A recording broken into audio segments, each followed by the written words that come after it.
Welcome back my dear students. 23वें video के साथ तो देखिएगा, पिछले टॉपिक में हमने आपको राइबोसोम की संरचना और कोशिका द्रव कंकाल साइटोप्लाज्म के बारे में अध्ययन कराया था। इसके बाद में इसी कड़ी में आगे जो कोशिकांग हैं वो आ जाते हैं आपके पक्षमाभ एवं कशाभिका।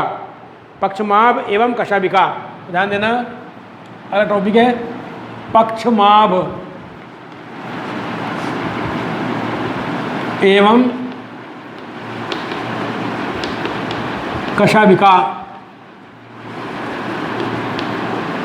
पक्षमाभ एवं कशाभिका इन्हें बोलते हैं cilia and flagella. Cilia and flagella, सीले बोलते हैं पक्षमाभों को और फ्लैजिला बोलते हैं कशाभिका को। ध्यान देना, तो ये क्या होती हैं इसके बारे में देखें आप लोग कि कोशिका झिल्ली पर रोम समान या रोम सदृश पाई जाने वाली अपवृद्धियों को पक्षमाभिकाएं या कशाभिकाएं कहते हैं। तो ध्यान देना, कोशिका झिल्ली पर बाहर की ओर पाई जाती हैं ये। तो देखिएगा, जैसे आपने देखा होगा पैरामीशियम, पैरामीशियम एक कोशिकीय जीव है, उसमें पक्षमा पाई जाती है। इसी प्रकार युगलिना, ये भी एक कोशिकीय जीव है, इसमें फ्लैजिला पाई जाती हैं। क्या कार्य है इनका? गमन में या गति में सहायता करती हैं। तो देखिएगा परिभाषा देखें इसकी, इनकी दोनों की एक साथ समान होती है बिल्कुल, ये एक संख्या में ज़्यादा होती है, एक कम होती है, फर्क ये है बस। तो आप देखिए कोशिका झिल्ली पर, परिभाषा देखें, कोशिका झिल्ली, इसे हम जीवद्रव झिल्ली भी कहते हैं बेटा। कोशिका झिल्ली पर ध्यान देना, रोम सदृश, रोम सदृश या रोम समान, रोम सदृश पाई जाने वाली, पाई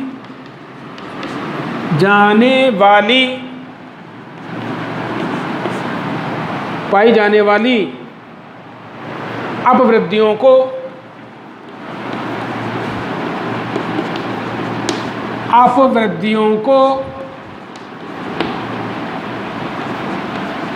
पक्षमाभिकाएं एवं कशाभिकाएं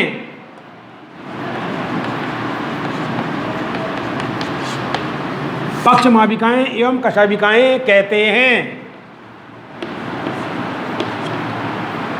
कहाँ पाई जाती हैं? तो कोशिका झिल्ली पर रोम सदृश पाई जाने वाली या रोम समान पाई जाने वाली अपवृद्धियों को पक्षमाभिकाएं या कशाभिकाएं कहते हैं। ध्यान देना, जैसे ये उपस्थित देखो, ये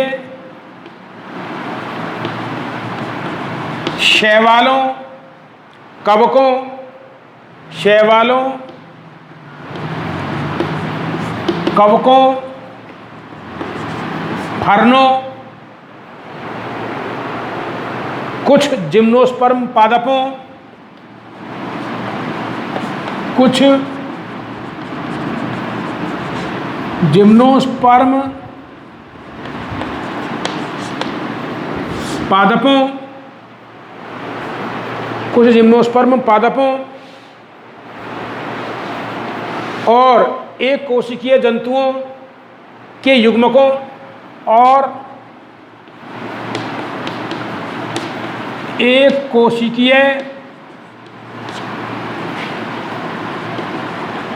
जंतुओं के युग्मकों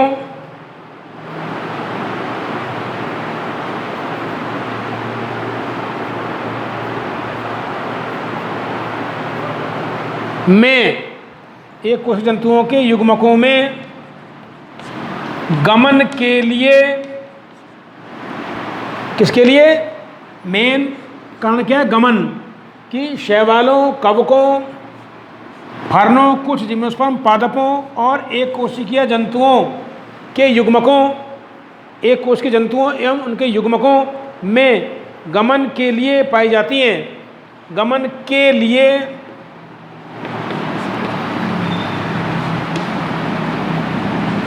विकसित होती हैं, गमन के लिए विकसित होती हैं।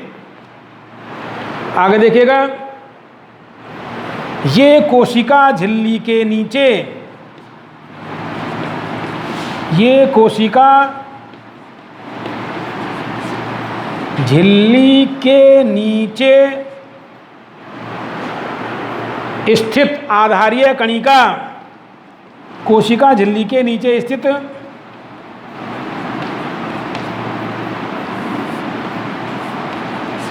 आधारीय कणिका basal granule, basal granule, basal granule से विकसित होती हैं या बेसल ग्रेन्यूल से उत्पन्न होती हैं या विकसित होती हैं। तो ध्यान देना, दोबारा देखें इसको। परिभाषा क्या है? कोशिका झिल्ली पर रोम सदृश पाई जाने वाली अपवृद्धियों को रोम के समान या बालों के समान अपवृद्धि को पक्षमाविकाएं एवं कशाभिकाएं कहते हैं। ये कहाँ पाई जाती है? किन में विकसित? शैवालों में, कवकों में, फर्नों में, कुछ जिम्नोस्पर्म पादपों में एवं एक कोशिकीय जंतुओं और उनके युग्मकों में गमन के लिए विकसित होती हैं। किससे विकसित होती हैं? किससे उत्पन्न होती हैं? आधारीय कणिका से। आधारीय कणिका कहाँ पाई जाती है? ये कोशिका झिल्ली के नीचे स्थित, कोशिका झिल्ली के नीचे स्थित आधारीय कणिका पाई जाती है और उससे उत्पन्न होती हैं। आगे देखिएगा,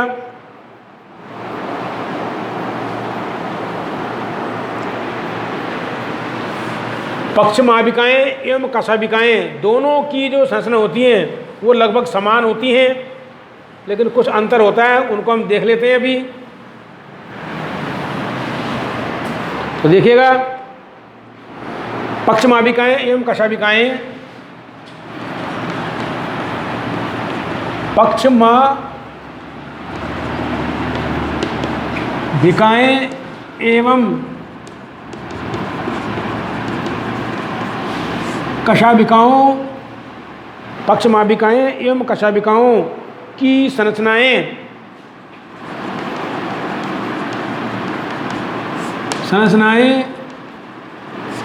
लगभग समान होती हैं। कैसी होती हैं?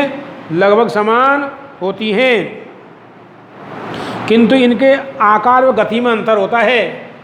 किंतु इनके आकार एवं गति में अंतर होता है, किंतु इनके आकार एवं गति में अंतर होता है।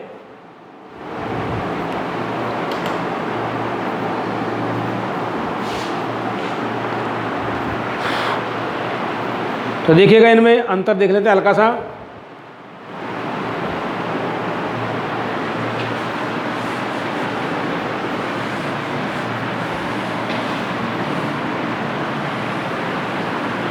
एक सारणी बनाएंगे, यह आ जाएगा पक्षमाविका,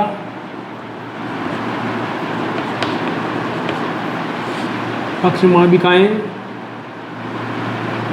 यह आ जाएगा कशाभिकाएं।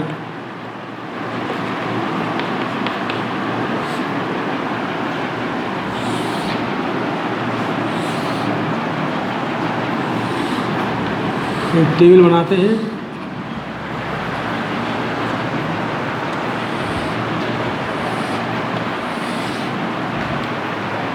क्रम संख्या इन्हें बोलते हैं सीलिया, CILLIA, बोलते फ्लैजिला, FLAGELLA।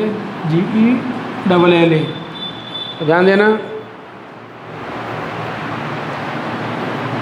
पहला पॉइंट, ये पक्षमाविकाएं सीलियाज एंड कशाभिकाएं फ्लैजिला।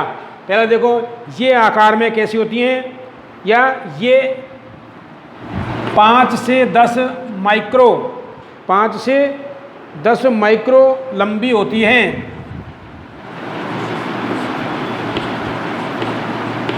5 से 10 माइक्रोमीटर लंबी होती हैं। ये होती हैं, ध्यान देना, कशाभिकाएं देखो, 100 माइक्रोमीटर से 200 माइक्रो लंबी होती हैं। 200 माइक्रोमीटर लंबी होती हैं। दूसरा अंतर देखो इनमें, पक्षमाभिकाओं में देखो, ये कोशिका के चारों ओर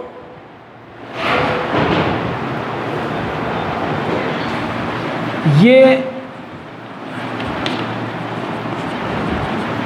कोशिका के चारों ओर पाई जाती हैं। ये कोशिका के चारों ओर पाई जाती हैं।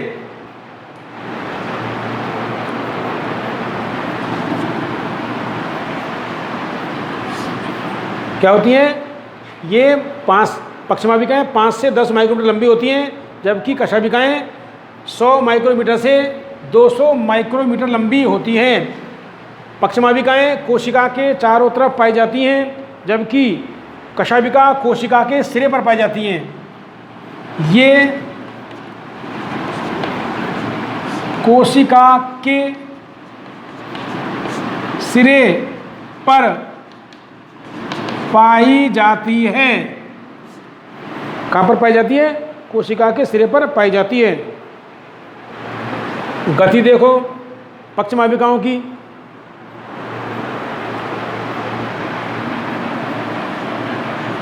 इनकी गति घड़ी के पेंडुलम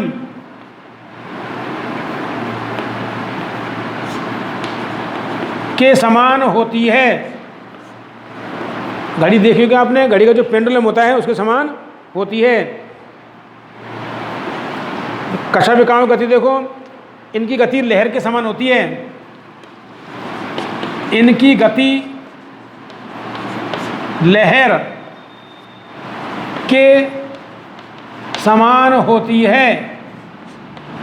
लहर या तरंग के समान होती है।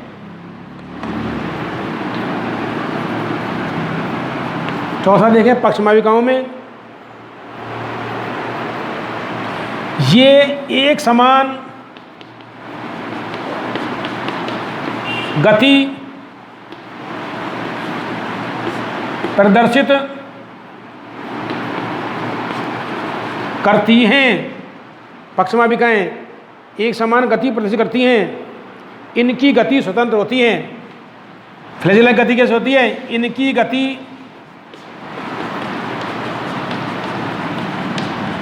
स्वतंत्र होती है। इनकी गति कैसे होती है? स्वतंत्र होती है।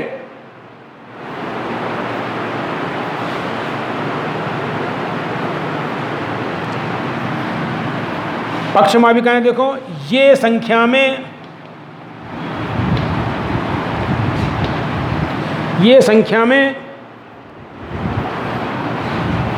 500 से 1400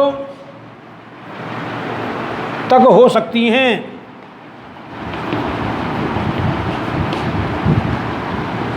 आगे लिखो, कशाभिकाओं में ये संख्या में 1 या 2 या 4 तक हो सकती हैं।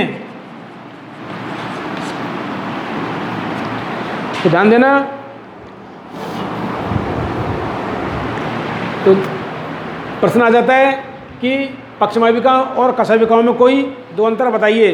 तो ध्यान देना, हमने आपको अंतर करके अंतर कराया है कि पक्षमाभिकाएं 5 से 10 माइक्रोमीटर लंबी होती हैं, कशाभिकाएं 100 माइक्रोमीटर से लेकर के 200 माइक्रोमीटर लंबी होती हैं। ठीक है बेटा। अब देखो इसमें पक्षमाभिकाओं में दूसरा अंतर, ये कोशिका के चारों तरफ पाई जाती हैं पक्षमाभिकाएं। जैसे आप एक एग्जाम्पल लें, डायग्राम बनाएं हम किसका? पैरामीशियम का। इस टाइप जी होता है एक पैरामीशियम, इसमें चारों ओर पाई जाती है, मतलब ये पक्षमाभिकाएं अंदर बाहर, मतलब ये। और युगलिना का बनाएं हम, जैसे ये कि युगलिना, तो इसमें ये बेशक इस प्रकार ये कशाभिका पाई जाती है।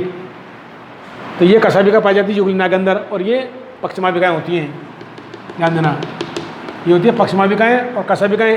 पक्षमाभिकाएँ बहुत सारी पाई जाती हैं, 500 लेकर के 1400 तक, और ये 1 या 2 संख्या में पाई जाती हैं। वो युगलिना है, ये पैरामीशियम है।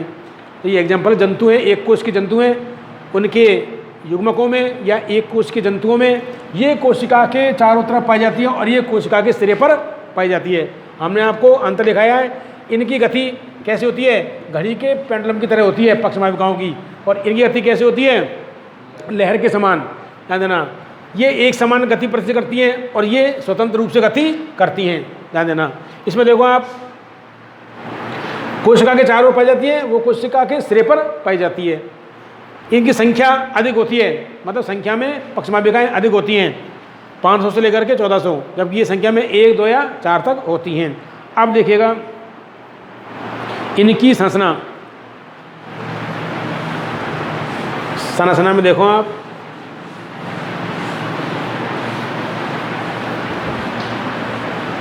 यदि इनकी काटें और सूक्ष्मदर्शी के अंदर देखें तो इनकी संरचना कैसे दिखाई देती है उसके बारे में देखें।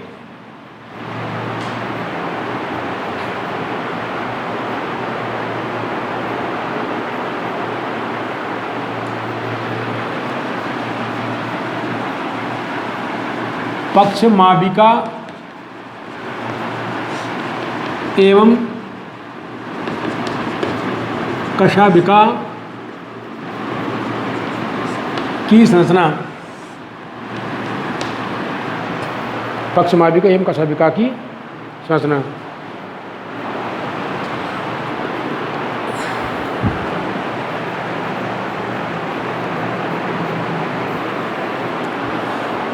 देखिए, पक्षमाभिका एवं कशाभिका की संरचना लगभग समान होती है, 9+2 के रेशो में होती है ये।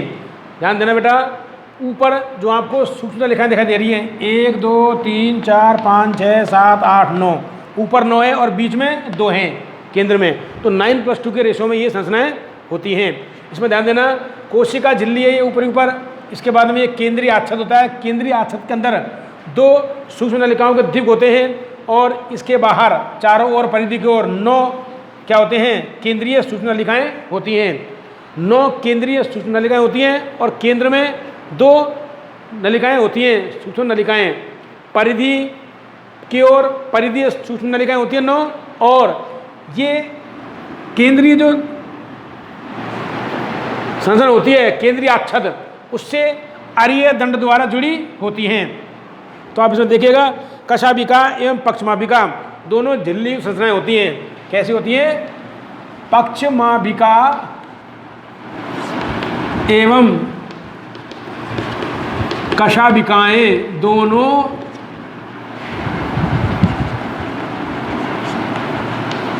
झिल्ली युक्त संरचनाएं होती हैं। कैसी होती हैं? दोनों झिल्ली युक्त संरचनाएं होती हैं जो 3 भागों से मिलकर बनी होती है, जो 3 भागों से मिलकर बनी होती हैं, जिन्हें क्या क्या कहते हैं? जिन्हें साफ्ट आधारीयताएं और पक्षमाभिकाएं कहते हैं। जिन्हें पहला है साफ्ट या अक्षय तंतु, अक्षय सूत्र, इंग्लिश में बोलते हैं एक्सोनीमा, एक्सोनीमा। दूसरी है आधारीयताएं, आधारीयताएं, और तीसरी है पक्षमाभिका मूलिकाएं, पक्षमाभिका मूलिकाएं कहते हैं। ध्यान देना, जो साफ्ट है मतलब एक्सोनीम तंतु, वो सूक्ष्म नलिकाओं के 9 जोड़ों के द्विग होते हैं। ध्यान देना, कितने? 1, 2, 3, 4, 9 जोड़ों के द्विग होते हैं। इसमें आगे देखो आप, अक्षय सूत्र, अक्षय सूत्र या साफ्ट अक्षय सूत्र या शाफ्ट सूक्ष्म नलिकाओं के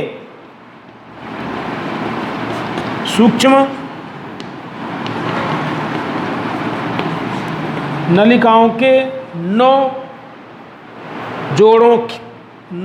जोड़ों से बने द्विक होते हैं।